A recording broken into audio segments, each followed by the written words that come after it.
Assalamualaikum warahmatullahi wabarakatuh. Perkenalkan, nama saya Sri Handayani dengan nomor induk mahasiswa 220019, kelas RB semester 3 PS1 Prodi Manajemen. Di sini saya ingin memenuhi tugas ujian akhir semester dari mata kuliah Teori Ekonomi dan akan sedikit memaparkan materi tentang makroekonomi yang berjudul Pengangguran dan Inflasi dengan dosen pengampu Bapak Edi Suranta Karina Sembiring, SEME.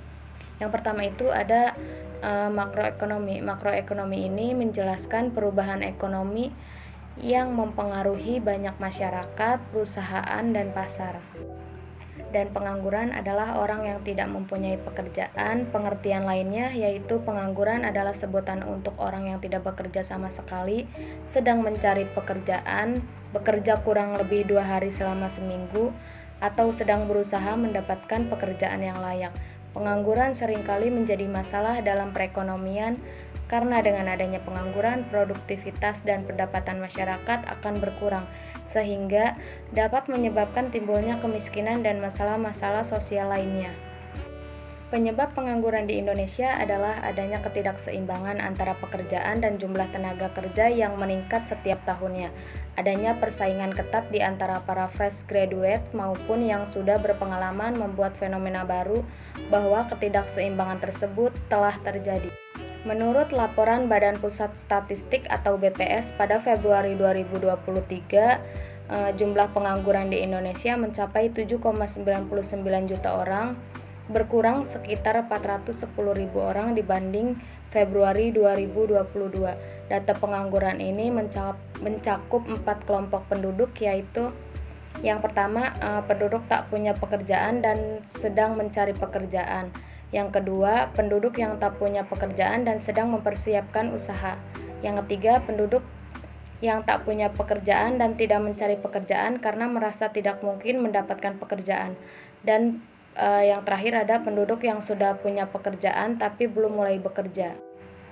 Kemudian tingkat pengangguran terbuka atau TPT pada Februari 2023 mencapai 5,45%, turun dibanding Februari tahun lalu yang masih 5,86%. Tingkat pengangguran terbuka atau TPT ini adalah persentase jumlah pengangguran terhadap jumlah total angkatan kerja atau penduduk berusia 15 tahun ke atas yang bekerja atau punya pekerjaan yang sementara tidak bekerja dan pengangguran.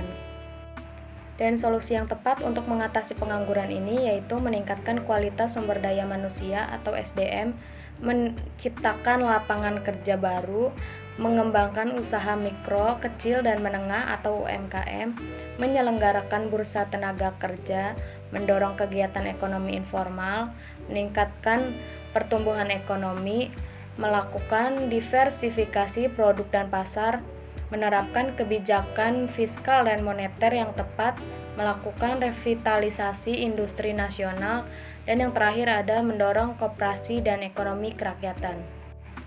Selanjutnya ada inflasi. Inflasi ini adalah proses kenaikan harga-harga umum secara terus-menerus, sedangkan kebalikan dari inflasi adalah deflasi, yaitu penurunan harga secara terus-menerus. Akibatnya daya beli masyarakat bertambah besar sehingga pada tahap awal barang-barang menjadi langka, akan tetapi pada tahap berikutnya jumlah barang akan semakin banyak karena semakin berkurang daya beli masyarakat.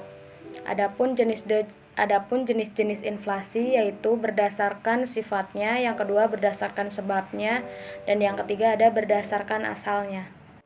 Inflasi ini pada umumnya memberikan dampak yang kurang menguntungkan dalam perekonomian. Akan tetapi sebagaimana dalam salah satu prinsip ekonomi bahwa dalam jangka pendek antara inflasi dan pengangguran menunjukkan bahwa inflasi dapat menurunkan tingkat pengangguran atau inflasi dapat dijadikan salah satu cara untuk menyeimbangkan perekonomian negara dan lain sebagainya.